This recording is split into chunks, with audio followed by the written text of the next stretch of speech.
آمن الرسول بما أنزل إليه من ربه والمؤمنون كل آمن بالله وملائكته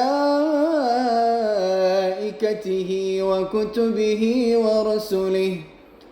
لا نفرق بين أحد من رسله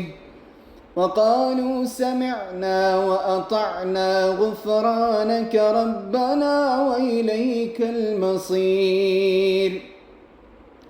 لا يكلف الله نفسا إلا وسعها لها ما كسبت وعليها ما اكتسبت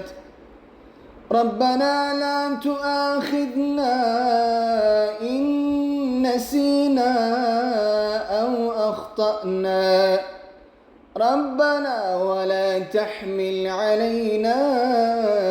إسرا كما حملته على الذين من قبلنا ربنا ولا تحملنا ما لا طاقة لنا به واعف عنا